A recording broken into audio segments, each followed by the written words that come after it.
Hello, my dear friends. Today I brought you a very interesting and a very important part of Hindu mythology, the Dashavatar. Dasha means 10 and Avatar means incarnation. The 10 incarnations of Lord Vishnu.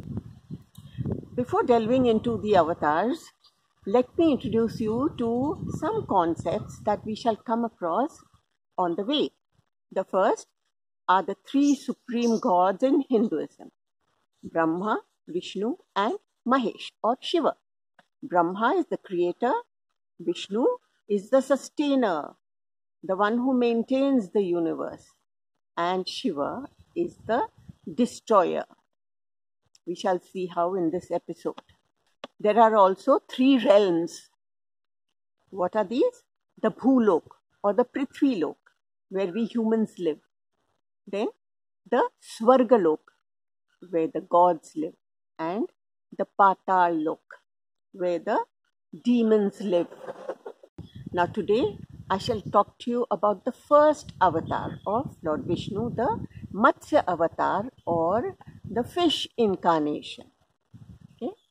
As the legend goes, there was a very evil demon called Haigriva.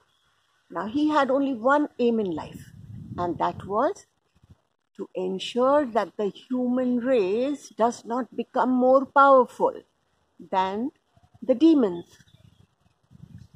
And so when he comes to know that Lord Vishnu is planning to hand over the Vedas.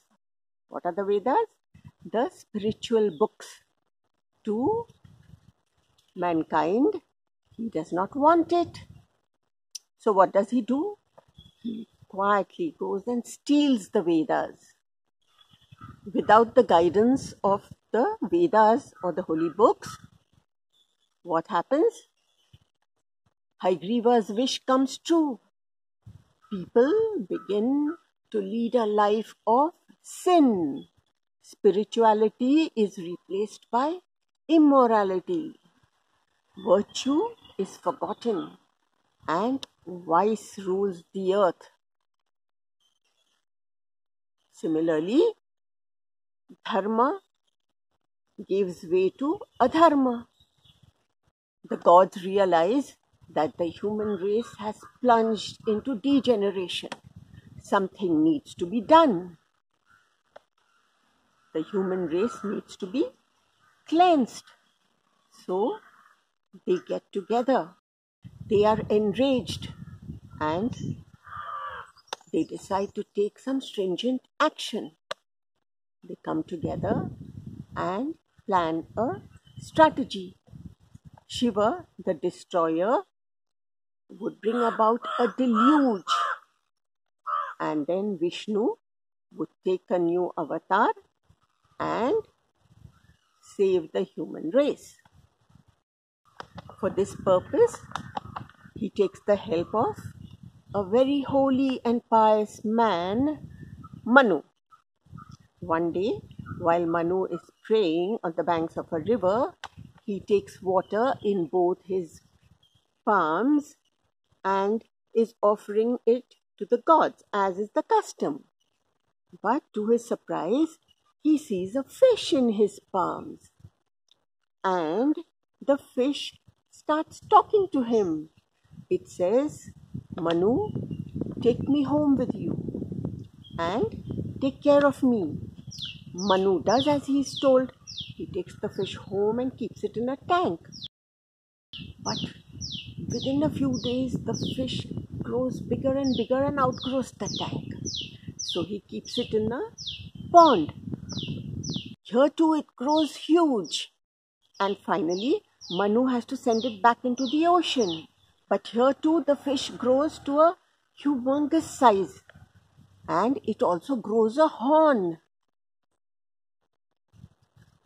Then one day the fish comes to Manu and tells him about the great deluge and asks him to build a big boat. He says, "Collect specimens of all the flora and fauna that are found on this earth, and also call for the Saptarshis, or the followers of Lord Brahma, and be ready for the deluge. Manu quickly does what he has been told. Then it starts to rain. No ordinary rain this. It pours and it pours and it pours until the entire earth, all the humans, the animals, the plants, the trees, the birds are all submerged and are drowning in the water. The fish comes to Manu now and asks him to tie the boat to its horn with a long rope.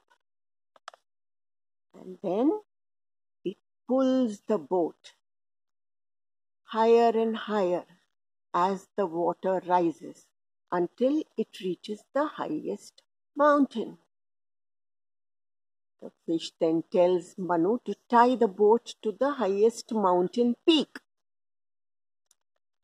And the fish swims away. Manu is safe. After some time, the rains stop, the water recedes, and Manu comes down to earth. He sends the flora and fauna to grow and multiply, and he has also saved the Saptarshis. He then sits down to pray. In the meanwhile, Lord Vishnu has killed the evil demon Haigriva and obtained the Vedas from him. So he brings the Vedas and gives them to Manu, and he also gives him a young and beautiful wife, Ila. Now Manu and Ila bear children, and that is how a new human race based on spirituality and righteousness is born. So we are all the descendants of Manu and Ila, and therefore we are referred to as Manav. So now we have seen how Vishnu has taken the form of a fish to make sure that the human race does not destroy itself in sin. So he revives a virtuous and spiritual human race. Isn't it an interesting story? In my next episode, I shall bring you all the avatars of Lord Vishnu one by one, and I hope you find them equally interesting.